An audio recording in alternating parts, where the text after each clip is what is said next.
Will आधुनिक Japan का रहने वाला एक बेहद साधारण सा इंसान था जो अपनी रोजमर्रा की जिंदगी के तनाव और नीरसता से बुरी तरह जूझ रहा था। फिर एक दिन न जाने कैसे वह अचानक ही एक बिल्कुल ही अनजान और दूसरी दुनिया में जा पहुंचा। वहां के भयानक राक्षसों को अपने सामने देखकर उसे लगा कि वह नर्क में आ गया है और वह फूट फूट कर रोने लगा। जल्द ही उसे इस बात का एहसास हुआ कि वह एक छोटे बच्चे के शरीर में कैद है और शुरुआत के दिनों में वह उन राक्षसों की अजीब भाषा का एक शब्द भी नहीं समझ पा रहा था। कई महीने बीत जाते हैं और आखिरकार उसे उनकी भाषा थोड़ी बहुत समझ आने लगती है, लेकिन सब कुछ के बावजूद वह अभी भी एक छोटा सा बच्चा है जिसका दिमाग एक हाई स्कूल के छात्र जैसा है। वह एक सामान्य बच्चे की तुलना में चीजों को बहुत तेजी से समझता और सीखता है और उसे एहसास होता है कि राक्षस उसका बहुत अच्छे से ख्याल रख रहे हैं, लेकिन उसे अभी भी लगता है कि वह नर्क में है। जब तक कि एक दिन मैरी नाम की एक महिला राक्षस उसे उस जगह से बाहर ले जाती है जहां वे रहते थे, और जैसे ही वह दुनिया को देखता है उसकी आंखों में आंसू आ जाते हैं। बाहरी दुनिया बेहद खूबसूरत है और यह नर्क से ज्यादा स्वर्ग जैसी लगती है। उसे लगता है कि यहाँ पहुंच जाना ईश्वर की कृपा ही होगी, शायद ईश्वर का कोई संकेत कि वह नई शुरुआत करे और एक संतोषजनक जीवन जी। उसकी देखभाल करने वाले तीनों राक्षस जिंदा लाश हैं। उनमें से एक ब्लड नाम का कंकाल है, एक गस नाम का भूत है और तीसरी जो उसके लिए माँ के समान है मैरी है। गस उसे जादू के मंत्र पढ़ना सिखाता है क्योंकि वह खुद एक जीनियस हुआ करता था और अब तक का सबसे बेहतरीन जादूगर था। वह विल के साथ सख्त है लेकिन उसकी मेहनत की सराहना भी करता है। ब्लड एक बेहतरीन योद्धा है और वह हर दिन विल के साथ अभ्यास करता है ताकि वह एक ऐसा सर्वांगीण बेहतरीन इंसान बन सके जिसमें कोई कमजोरी न हो। वह उसे तलवारबाजी का प्रशिक्षण देता है और यह सुनिश्चित करता है कि उसकी मांसपेशियों का विकास हर समय सही बना रहे। वह विल को यह भी सिखाता है कि कभी कभी उन्हें जीवित प्राणियों को मारना पड़ता है, चाहे वे इंसान हो या जानवर, और ऐसा इसलिए नहीं है क्योंकि उन्हें ऐसा करने में मजा आता है, उन्हें ऐसा करना पड़ता है क्योंकि ये जरूरी है। फिर वह विल को शिकार के लिए जंगल ले जाता है और वे साथ मिलकर गौरैया का शिकार करते हैं। विल आसानी से गौरैया को पकड़ तो लेता है लेकिन उसे आखिरी वार करने और उसे मारने में बहुत मुश्किल होती है। उसे पीछे से पुकारता है और कहता है कि वह जितनी ज्यादा हिचकिचाहट दिखाएगा पक्षियों को उतना ही अधिक कष्ट सहना पड़ देगा, इसलिए सबसे अच्छा विकल्प हमेशा यही है कि जितनी जल्दी और सफाई से हो सके जानलेवा वार कर दिया जाए ताकि जानवर को किसी भी तरह का दर्द ना हो।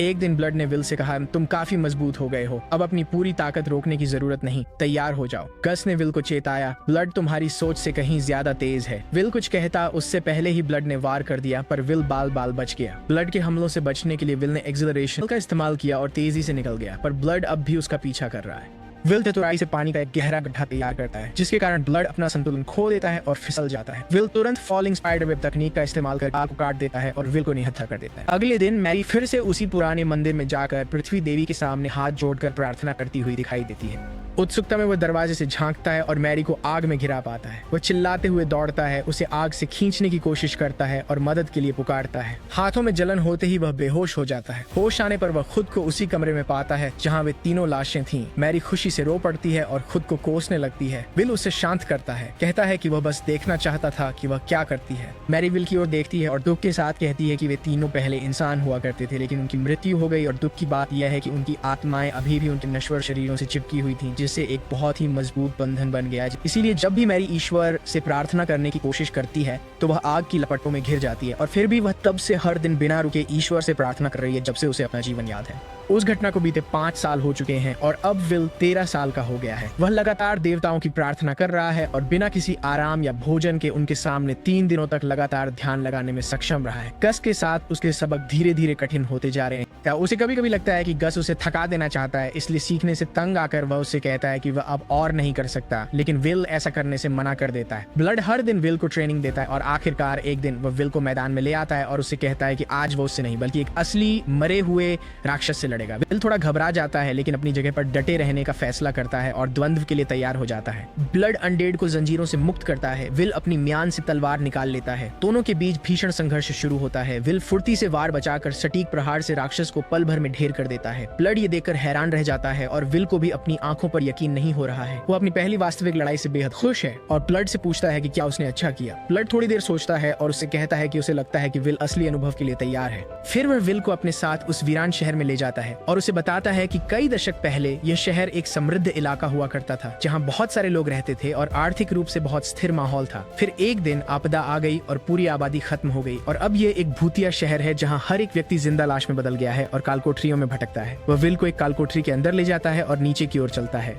तहखाने की गहराई में, इससे पहले कि वह बाहर इंतजार करने की बात कह पाता या विल कुछ बोल पाता, ब्लड रोशनी बुझाकर गायब हो गया। विल अचानक फिर से खुद को एक खोया हुआ बच्चा महसूस करने लगा। वह बैठकर सूखा मांस खाते हुए पानी पीने लगा, ये सोचकर कि इस जीवन में वह कभी अकेला नहीं रहा। लेकिन जापान के पिछले जीवन में उसने पूरा जीवन अकेले ही बिताया था।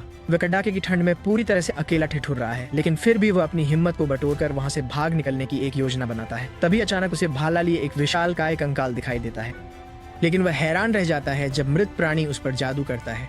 विल अपनी सूझबूझ से तुरंत उसे बेअसर करने वाला मंत्र चला देता है, जिससे जादू टूट जाता है और वह दानव की ओर दौड़ पड़ता है। उस भयानक राक्षस ने अचानक हमला कर दिया, लेकिन वह फुर्ती से बच निकला। जैसे ही उसने राक्षस के सिर पर जोरदार वार किया, हाथ में हथियार न होने के कारण वह घबरा गया, मगर तभी वह राक्षस वहीं ढेर होकर भाले को हाथ में लेते ही उसे तुरंत यह एहसास हो गया कि यह कोई साधारण भाला नहीं है, बल्कि इसमें कोई दैवीय शक्ति है। इसे बॉनो ने अपने विशेष जादू से हाथों से बनाया था, जिसका मतलब है कि यह एक बहुत ही शक्तिशाली जादुई हथियार है। आगे बढ़ते हुए उसे सुरंगों से आती हवा महसूस हुई। लगा बाहर निकलने का रास्ता पास ही है। परछाइयों में एक काली आकृति दिखी, पर राहत मिली कि वह गस था। उसने पूछा, तुम यहाँ क्या कर रहे हो? क्या ब्लड ने भेजा है? पर गस खामोश बस विल को घूरता रहा। उसकी गर्दन पर सिहरन दौड़ जाती है और उसे महसूस होता है कि कुछ तो गड़बड़ है। वह गस से पूछता है कि क्या यह कोई सबक है, लेकिन बिना किसी चेतावनी के गस उसके सामने एक पत्थर का गोलम खड़ा कर देता है, जो उस पर हमला कर देता है। गोलम विल पर हमला करता है, लेकिन वह फुर्ती दिखाते हुए तुरंत पीछे हट जाता है और अपने जादुई भाले से गोलम के धड़ में वार करके उसे एक ही झटके में खत्म कर देता है। अचानक एक पत्थर उड़कर उसकी तरफ आता है और उसके पीछे की दीवार में धंस जाता है, और उसे एहसास होता है कि अभी और भी पत्थर आने वाले हैं। वह उन सबको चकमा देकर जितनी तेजी से हो सके भाग निकलता है। गस उस पर मकड़ी के जाले वाला मंत्र इस्तेमाल करता है, लेकिन वह सही समय पर अपने निष्प्रभावी करने वाले जादू से उसे रद्द कर देता है। हालांकि उसे हैरानी तब हुई जब उसने देखा कि गस ने अपने जादू से फर्श को पहले ही चिकना कर दिया था, जिससे वह गिर गया। विल जल्दी से उठता है और अपनी तरफ फेंके गए पत्थरों की एक और बौछार से बचकर फिर से भागने लगता है। वह भागता रहता है क्योंकि गस एक साथ कई मंत्रों का इस्तेमाल शुरू कर देता है, जो कि बेहद कठिन है। विल अब उसके सभी मंत्रों को एक साथ बेअसर नहीं कर पा रहा है और उसे जानलेवा हमलों से बचने की कोशिश करते हुए भागते रहने के लिए मजबूर होना पड़ रहा है। वह ठोकर खाकर गिर जाता है और ऊपर देखता है तो पाता है कि गस उसकी तरफ पत्थरों की एक और विशाल बौछार फेंकने की तैयारी कर रहा है। विल घबराने लगता है, यह सोचकर कि वह इस तरह नहीं मरना चाहता, खासकर तब जब उसे किसी ऐसे व्यक्ति ने जीवन का दूसरा मौका दिया है जिसे वह अपना प्रिय गुरु मानता है। आंखें कसकर बंद कर वह तय करता है कि वह अभी नहीं मरेगा, जरूरत पड़ी तो वह गस को ही मार डालेगा। वो तेजी से दौड़कर गस की ओर भाला बढ़ाता है, पर लक्ष्य से कुछ इंच पहले ही अचानक रुक जाता है। हाथ कांपने पर वह भाला जमीन पर गिराकर पूछता है, आखिर तुम मुझे मारना क्यों चाहते हो? वह कहता है कि वह उसे दादा मानता था, बस यह जानना चाहता है कि वह विल को मारने पर क्यों उतारू है। उसकी आंखों से आंसू बहने लगते हैं। गस हंसकर कहता है, लगता है तुमने मेरे सिखाए सबक को कुछ ज्यादा ही गंभीरता से ले लिया है। तुमने वाकई बहुत बढ़िया काम किया है। विल को राहत है कि गस उसे मारना नहीं चाहता, पर वह जानता है कि यह सबक नहीं था। गस कुछ छिपा रहा है। गस उसे काल कोठरी से बाहर लाता है। घर लौटकर विल तय करता है कि वह गस वाली बात मैरी और ब्लड से छिपाएगा। भाला देखकर ब्लड और मैरी खुश होते हैं। उन्हें पता चलता है कि यह बॉनो का जादुई भाला है। ये भाला आदेश देने पर रोशनी दे सकता है और ले जाने में आसानी के लिए छोटा या बड़ा भी हो सकता है। विल अब नियमित रूप से कालकोठरियों में जाने लगा है, जहां वह अब सभी राक्षसों, यहाँ तक कि ताकतवर राक्षसों का भी काफी आसानी से सामना कर लेता है और जब भी संभव हो कवच के टुकड़े इकट्ठा कर लेता है। हैरानी की बात यह है कि गस ने उसका काम बिल्कुल भी कम नहीं किया है, क्योंकि उसे लगता है कि विल ने पहले ही जरूरत से ज्यादा सीख लिया है। फिर वह रात में विल को अपने कक्ष में बुलाता है और उसे बताता है कि वह जल्द ही 14 साल का होने वाला है, जिसका मतलब है कि वह अब लड़का नहीं बल्कि एक पुरुष बन जाएगा। वह उसे बताता है कि उससे कुछ समय पहले ही ब्लड शायद उसे एक गंभीर द्वंद्व युद्ध के लिए चुनौती देगा। विल ने मुझसे कहा कि उसे पहले से ही पूरी उम्मीद थी कि ब्लड बिल्कुल ऐसा ही बर्ताव करेगा। गस ने मुझसे एक बहुत बड़ी मदद मांगी थी। ब्लड के साथ होने वाले उस द्वंद्व में तुम इस तरह से हारना कि उसे जरा भी शक न हो। विल ये सब सुनकर काफी हैरान रह गया था। विल इस बात पर चिढ़ जाता है और उससे कहता है, तुमने हमेशा राज छुपाए हैं और अगर तुम इसकी वजह नहीं बता सकते तो मैं तुम्हारी मदद नहीं कर सकता। फिर वह बिना कुछ और कहे गुस्से में कमरे से बाहर निकल जाता है। अगले कुछ दिन उसने अपने शरीर को उसकी चरम सीमाओं तक तैयार किया और आखिरकार फैसले की घड़ी आ गई। मैरी ने युद्ध के लिए विल को कवच पहनने में मदद की और वे दोनों मैदान की ओर बढ़ गए। ब्लड पहले से ही एक चट्टान पर बैठा उसका इंतजार कर रहा था और नियम समझाने से पहले उसने पूछा कि क्या वह तैयार है। विल नियमों का पालन करते हुए अपनी तलवारें बाहर निकालता है। विल झपट कर हमला करता है, लेकिन ब्लड अपनी फुर्ती से बच निकलता है और लगातार ताबड़तोड़ वार करता है, जिन्हें विल बड़ी मुश्किल से ही रोक पा रहा है। ब्लड के उस जोरदार वार को विल अपनी ढाल से रोकता है और फिर पीछे की ओर हट जाता है। ब्लड विल का पीछा करता है और उस पर फिर से हमला शुरू कर देता है, जबकि विल के पास अपनी ढाल की मदद से लगातार हो रहे हमलों से खुद को बचाने के अलावा और कोई विकल्प नहीं है। विल एक बार फिर पीछे हट जाता है और ब्लड उसे ताना मारते हुए पूछता है कि क्या वह लड़ना भूल गया है, ताकि वह विल को उकसा सके और उससे और गलतियां करवा सके। हालांकि विल अपना मन शांत करता है और ब्लड पर एक छोटा खंजर फेंकता है जिसे वह सफलतापूर्वक चकमा दे देता है। लेकिन विल उस पल की चूक का फायदा उठाकर ब्लड की ओर दौड़ता है और उस पर हमला करने की कोशिश करता है। ब्लड फुर्ती से हमला रोकता है और उसे पीछे धकेलते हुए कहता है, ये हथकंडे मेरे सामने नहीं चलेंगे। विल पूरी ताकत से दौड़ता है। ब्लड को लगता है कि विल बिना रणनीति के बेताब है। ब्लड वॉर करता है पर विल ढाल से तलवार हटाकर उछलता है और ब्लड की छाती में खंजर घोंप देता है जिससे वह गिर पड़ता है। विल ने ब्लड से कहा कि वह हार मान ले, मगर ब्लड ने बड़ी चालाकी से अपनी पसलियों के बीच उसकी तलवार को जकड़ लिया। उसने विल को झटके से दूर फेंक दिया और फिर अपनी दूसरी तलवार तान कर उसे हार मानने के लिए मजबूर कर दिया। ये सब देखकर मैरी ने फौरन विल का हाल पूछा और ब्लड पर बुरी तरह चिल्लाई। विल ने उत्सुकता से पूछा, क्या तुमने कभी पहले भी ऐसा कुछ किया है? उसने विस्तार से बताया कि जब वे दोनों इंसान हुआ करते थे तब ब्लड एक बेहद कुशल और खतरनाक योद्धा के साथ युद्ध कर रहा था। कोई और चारा न देख उसने अपने दुश्मन को अपनी छाती में छुरा घोंपने का मौका दिया। अत्यधिक खून बह जाने के कारण वह मरने ही वाला था, लेकिन तभी उसने अपनी विशेष कृपा से उसे मौत के मुंह से बाहर निकाल लिया। ब्लड हंसते हुए कहता है कि अब उसे मौत नहीं आ सकती, इसलिए अब चिंता की कोई बात नहीं है।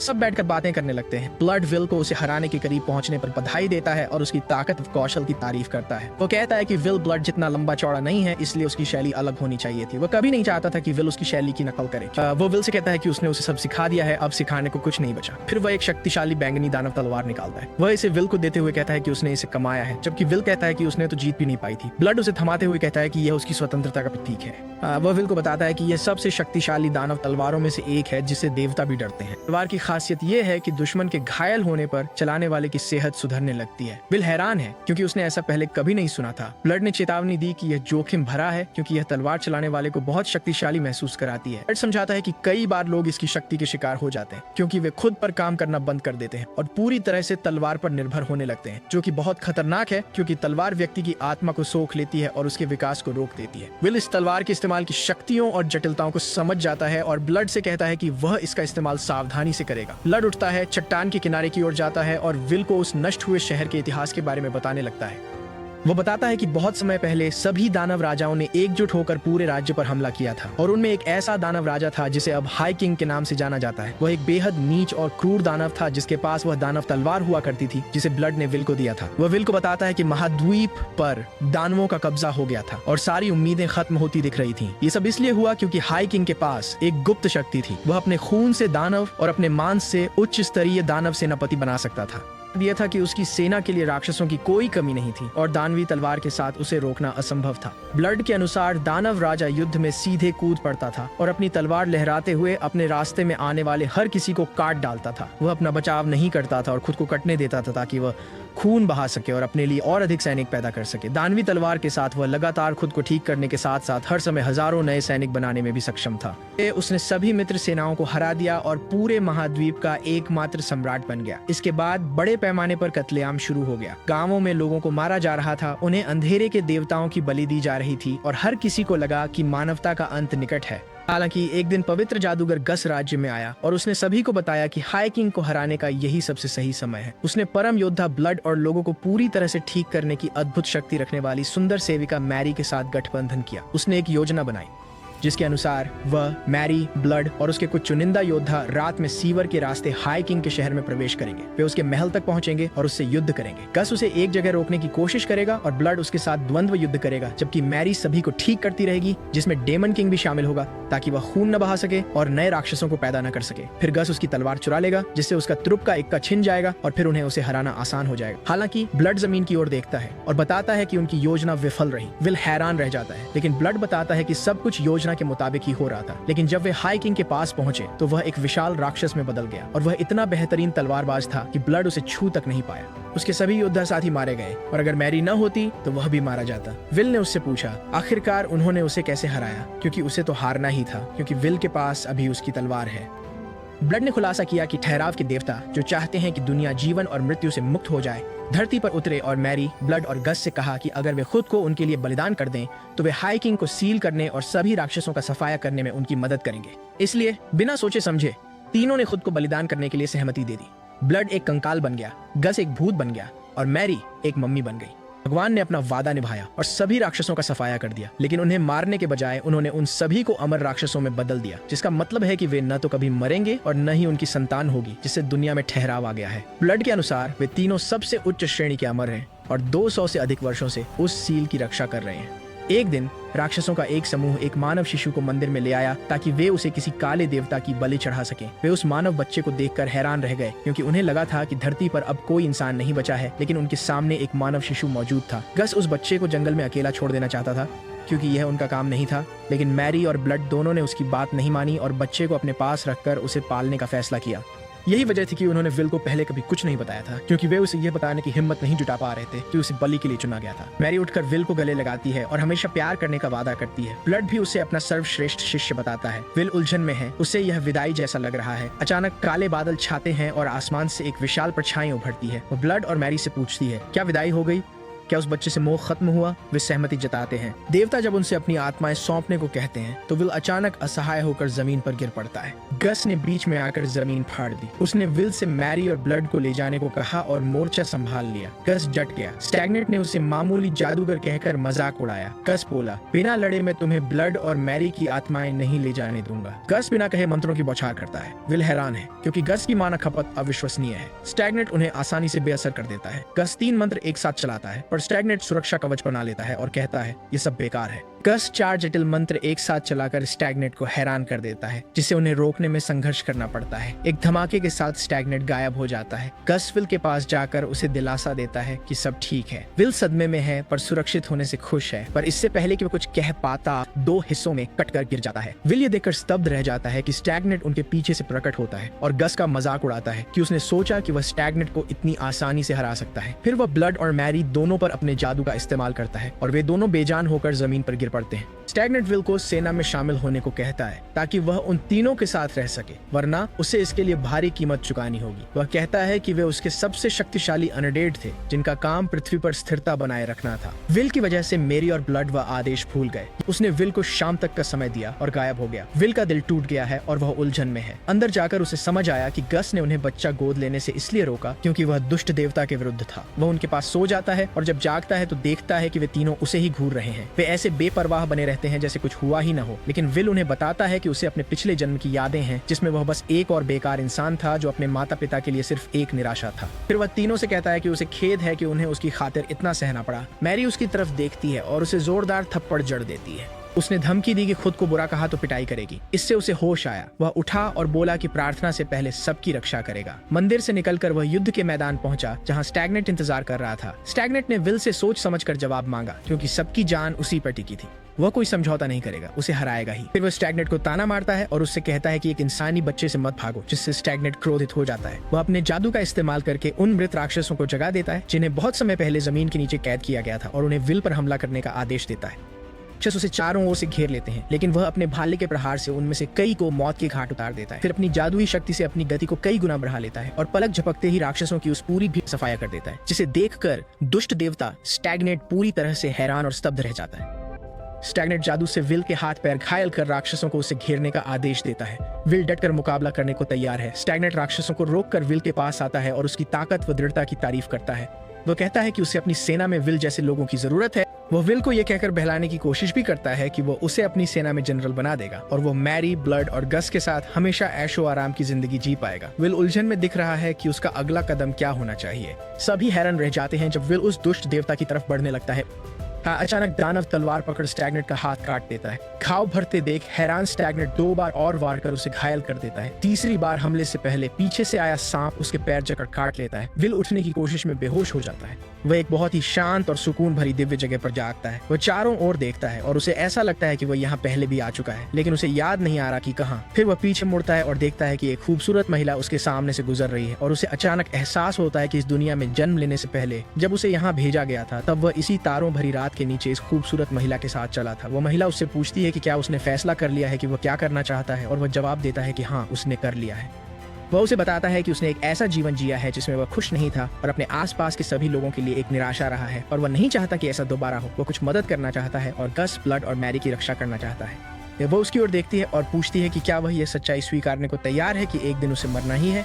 वह उसे देख इसे स्वीकार लेता है, फिर कहता है कि वह जीवन का वास्तविक मर्म जानता है और यह कि मृत्यु के बिना जीवन अर्थहीन हो जाता है। वह उसकी ओर देखती है और उसे कहती है कि अगर ऐसी बात है तो वह खुशी खुशी उसे अपनी कृपा देने को तैयार है। वह उसे जागने, शपथ लेने और हमेशा उसके साथ चलने के लिए कहती है। वह अचानक युद्ध के मैदान में जाग जाता है और जल्दी से अपने ऊपर से सांप को हटा देता है, जबकि स्टैग्नेट उस पर हंस रहा होता है। वह अचानक घुटनों के बल बैठकर एक छोटी सी प्रार्थना करता है और प्रकाश की देवी ग्रेसफील्ड उस सुंदर महिला के नाम की शपथ लेता है जो उसे इस दुनिया में लाई थी। स्टैग्नेट अनजाने में उस पर हंसता है, पर तभी उसे एहसास होता है कि उसने प्रकाश देवी से समझौता कर लिया है। जब विल का शरीर नीली लपटों में घिर जाता है, वह तलवार उठा कसम खाता है कि जीवन देवी के लिए जिएगा और दुनिया की सारी अंधेरी ताकतों का अंत करेगा। स्टैग्नेट अपने सैनिकों को लड़के को मारने का आदेश देता है, लेकिन जैसे ही वे उस पर हमला करने की कोशिश करते हैं, वह देवी से मिली अपनी विशेष कृपा का उपयोग करके एक ही पल में पूरी सेना को हरा देता है। फिर वह स्टैग्नेट की ओर देखता है और तेजी से दूरी कम करने के लिए अपने गति बढ़ाने वाले मंत्र का उपयोग करता है, लेकिन स्टैग्नेट जल्दी से ऊपर कूदता है और धूल के मंत्र का उपयोग करके उसमें गायब हो जाता है। विल सतर्क है, लेकिन उसे कोई उपस्थिति महसूस नहीं होती। तभी उसे एहसास होता है कि स्टैग्नेट ब्लड और मैरी को नुकसान पहुंचाने के लिए वापस मंदिर चला गया होगा। विल अपनी गति को तीव्र करने वाला मंत्र उच्चारित करता है और पूरी शक्ति से मंदिर की दिशा में दौड़ पड़ता है। जैसे ही वह मंदिर के भीतर प्रवेश करता है, उसकी दृष्टि पड़ती है कि स्टैग्नेट मैरी की सुरक्षा में तैनात ब्लड के साथ युद्ध कर रहा है। विल पुनः अपनी गति को बढ़ाने के लिए जादू का प्रयोग करता है, किंतु स्टैग्नेट अब बहुत ही निकट आ चुका है। वह भली भांति जानता है कि अब बहुत देर हो चुकी है, फिर भी वह विवश होकर अपनी दौड़ जारी रखता है। हालांकि अचानक एक तेज रोशनी चमक उठती है और पृथ्वी की देवी अपनी प्रिय अनुयायी मैरी की रक्षा करने के लिए स्टैग्नेट का ध्यान भटकाते हुए प्रकट होती हैं। विल को बस इतने ही समय की जरूरत थी। वह तेजी से अपनी ग्रेस का इस्तेमाल करता है और स्टैग्नेट पर एक जबरदस्त हमला करता है, जिसे खुद एक विशाल धमाका करके अपना बचाव करने के लिए मजबूर होना पड़ता है। ब्लड स्थिति का फायदा उठाता है और पीछे से कूदकर उस पर हमला करने की कोशिश करता है। स्टैग्नेट ने उसके हमले को चकमा दे दिया, लेकिन उसके संभलने से पहले विल ने अपने एक्सिलरेशन स्पेल का इस्तेमाल किया और उसकी ओर लपका। स्टैग्नेट ने अपने जादू का इस्तेमाल करने की कोशिश की, लेकिन गस सही समय पर पहुंच गया और उसने भी अपने जादू से स्टैग्नेट पर हमला कर दिया।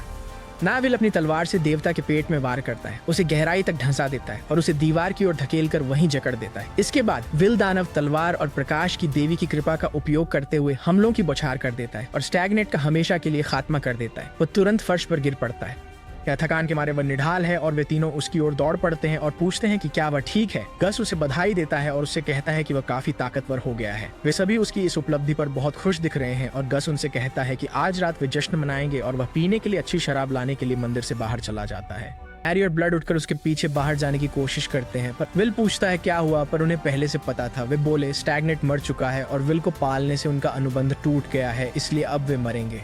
विल स्तब्ध रह जाता है, कहता है यह मुमकिन नहीं, कोई और रास्ता होगा। मैरी और ब्लड उसे हिम्मत देते हैं, कहते हैं कि वे जीवन चक्र में शामिल होने को लेकर खुश हैं और हमेशा उस पर नजर रखेंगे। वह रोते हुए कहता है मुझे छोड़कर मत जाओ, कोई और रास्ता होगा। धीरे धीरे आत्माएं उनके शरीर से निकल जाती हैं, जबकि विल उनके लिए प्रार्थना करता है। मुझे खुशी है कि वे एक बार फिर जीवन चक्र में प्रवेश कर सके और आखिरकार उन्हें खुशी मिल गई। अगले दिन वो उनके शवों को एक पहाड़ी पर दफना देता है। गस पीछे से उसके पास आता है और पूछता है कि क्या उसने विदाई ले ली है, और विल जवाब देता है कि हाँ उसने ले ली है। गस से जीवित होने का कारण पूछा। गस ने कहा कि अनुबंध पूरा नहीं हुआ, इसलिए 10 साल और जीने के साथ उसे हाइकिंग की मोहर की रक्षा करनी है। फिर उसने विल की ओर एक थैला फेंका जिसमें ढेर सारा खजाना था। हैरान विल को गस ने इसे सावधानी से खर्च करने की सलाह दी। तो वह आखिरी बार अपने कमरे में लौटता है, कपड़े पहनता है और बाहर आने से पहले अपना बैग तैयार करता है। गस सड़क के अंत तक उसके साथ चलता है, जहाँ वह उसे विदाई देता है, राक्षसों को मारता है और अपने साथ लाए गए संरक्षित भोजन पर गुजारा करता है। वह इस बात से बहुत परेशान लग रहा है कि इतना चलने के बाद भी आसपास इंसानी मौजूदगी का कोई नामो निशान नहीं है। वह चलते चलते एक ऐसी जगह पहुंचता है जो किसी पुरानी सभ्यता का वीरान शहर लगता है। सभी घर पत्थर के बने हैं, लेकिन पूरी तरह से खाई और अन्य पौधों से ढके हुए हैं। वह शहर के बीच से गुजरता है, जहां उसे जमीन में एक विशाल गड्ढा मिलता है, जिसे देखकर उसे एहसास होता है कि यह बहुत उच्च स्तरीय जादू से हुए एक बड़े विस्फोट का परिणाम है, और उसे शक है कि शायद ये जादू खुद गस ने किया होगा। वह नदी के किनारे जाता है, प्रकाश की देवी से प्रार्थना करता है और आसपास भटक रही आत्माओं को मुक्त करने के लिए अपनी कृपा का उपयोग करता है, ताकि वे जीवन चक्र में वापस लौट सकें। फिर वो अपना डेरा डालता है, खुद को सुरक्षित रखने के लिए कई सुरक्षात्मक ताबीजों का उपयोग करता है और फिर सोने से पहले खाना पकाने के लिए आग जलाता है। अगले दिन वह इंसानों की तलाश में जंगल के भीतर नदी के किनारे किनारे चलना शुरू कर देता है। अचानक उसे झाड़ियों से सरसराहट की आवाज सुनाई देती है और उससे हैरानी होती है जब झाड़ियों से एक जंगली सुअर निकलकर उस पर हमला करने की कोशिश करता है, लेकिन वह काफी फुर्तीला है और सुअर को एक ही वार में मारकर ढेर कर देता है। उसे एहसास होता है कि जंगली सुअर को पहले ही एक तीर लग चुका है, जिसका मतलब है कि कोई आसपास ही है। वह इधर उधर देखता है और उसे एक चट्टान के ऊपर एक युवक दिखाई देता है जो धनुष थामे उसकी ओर निशाना साध रहा है। विल सोचता है कि उसे क्या कहना चाहिए, क्योंकि वह इस व्यक्ति से लड़ना नहीं चाहता। वह अपने हथियार नीचे गिराने के बारे में सोचता है, लेकिन यह खतरनाक हो सकता है क्योंकि धनुर्धर उसके रक्षाहीन होने पर हमला कर सकता है। अचानक उसे एहसास होता है कि धनुर्धर एक एल्फ है और उसे सहज महसूस कराने के लिए वह अपनी सतर्कता कम कर देता है और प्राचीन एल्फ भाषा में धनुर्धर का अभिवादन करता है। तीरंदाज इसे हैरान सा लग रहा है और अपना हथियार भी नीचे कर लेता है। वो चट्टान से नीचे उतर आता है और विल से पूछता है कि क्या उसने जंगली सुअर को मार दिया है। विल का दावा है कि उस जंगली सुअर का शिकार उसी ने किया है। मेनेल नाम के एक तीरंदाज ने आपत्ति जताते हुए कहा कि यह शिकार तो मेरा था, मैं काफी देर से उसका पीछा कर रहा था और मैंने ही उसे घायल किया था। विल ने पलट कर जवाब दिया, अंतिम प्रहार मैंने किया है, इसलिए इसका बड़ा हिस्सा मेरा ही बनता है। मेनेल ने अंततः हार मान ली। उसने सुअर को काटने में विल की सहायता की और फिर उन दोनों ने मिलकर उसे पकाया। भोजन से पहले विल प्रकाश देवी की प्रार्थना करता है। मेनेल मुस्कुराता है, शायद उसे ईश्वर में विश्वास नहीं। खाना खाकर निकलते हुए मेनेल ने विल से पूछा कि वह कहाँ से है। सच छिपाते हुए विल ने कहा, मैं दक्षिण से हूँ। मेनेल हैरान हुआ, वहां तो कोई नहीं रहता, बस कुछ साहसी लोग ही जाते हैं। मेनेल पूरी तरह से बेपरवाह होकर आगे की ओर चलने लगता है। विल उसे बीच में ही रोककर साथ चलने का आग्रह करता है, मगर मेनेल साफ मना कर देता है और उसे पीछे न आने की सख्त चेतावनी देता है। विल पूछता है कि क्या वह इस घने जंगल में सुरक्षित रहेगा, तो मेनेल कहता है कि उसे मेरी चिंता करने की कोई आवश्यकता नहीं है। वह अपनी जादुई शक्तियों से कुछ फायरीज को बुलाता है जो उसके लिए रास्ता रोशन कर देते हैं और वह जंगल के भीतर ओझल हो जाता है। रात हो जाती है और विल सोने से पहले खाना खाने के लिए अलाव जलाता है, लेकिन नींद के दौरान प्रकाश की देवी उसके सपने में आती है और उसे कुछ दृश्य दिखाती है जिसमें वह एक गांव और मेनेल को देखता है। वो झटके से जागता है, ये सोचकर कि मेनेल पर हमला होने वाला है और उसे आने वाले खतरे से आगाह करने के लिए उसके कदमों के निशान का पीछा करते हुए दौड़ पड़ता है। आखिरकार वह एक गांव पहुंचता है और देखता है कि कुछ इंसान इधर उधर घूम रहे हैं, लेकिन उसे ऐसा नहीं लगता कि अभी तक कुछ हुआ है। अचानक होते देख वह आदमियों के सामने आ जाता है। उसे एहसास होता है कि मेनेल खतरे में नहीं है, बल्कि वही खतरा है। मेनेल उस पर और तीर चलाता है, लेकिन विल उन्हें भी आसानी से रोक लेता है। ग्रामीण बाकी गाँव को सचेत करने के लिए शोर मचाने लगते हैं, जबकि विल मेनेल और उसके गिरोह का ध्यान भटकाता है। मेनेल अपनी परी वाली जादुई शक्तियों का इस्तेमाल करके विल के पैरों के नीचे हलचल पैदा करता है, लेकिन वह जोर से जमीन पर प्रहार करता है, जिससे आसपास की सारी परियां नष्ट हो जाती हैं। मेनेल अग्नि जादू का उपयोग करता है और विल की ओर एक अग्नि हमला करता है, जिसे विल अपने भाले से काट देता है। इसके बाद वह अपनी गति बढ़ाने वाले जादू का उपयोग करके दूरी कम करता है और भाले के डंडे से मेनेल के पेट पर प्रहार करता है, जिससे वह गिर जाता है। फिर जब तक पूरा गांव वहां पहुंचता है, तब तक वह अपने जाल वाले जादू का उपयोग करके बाकी अपराधियों को पकड़ लेता है। गांव का एक व्यक्ति विल के पास आता है, उसकी मदद के लिए उसे धन्यवाद देता है और पूछता है कि क्या वह यहीं आसपास का रहने वाला है। विल फिर से उसे बताता है कि वह दक्षिण से आया एक साहसी है और उससे पूछता है कि हमलावरों का क्या होगा। ग्रामीण बस इतना जवाब देता है कि उसे खुद भी नहीं पता कि आगे क्या होने वाला है। वह यह भी बताता है कि ये सभी लोग पड़ोसी गांव के लग रहे हैं और उसे समझ नहीं आ रहा कि उन्होंने इस गांव पर हमला क्यों किया, जबकि उनके संबंध अच्छे हैं। अचानक भीड़ में से गांव का मुखिया सामने आता है और गांव को बचाने के लिए विल का शुक्रिया अदा करता है। साथ ही पूछता है कि क्या भविष्य में कुछ होने पर वह फिर से गांव को बचाएगा।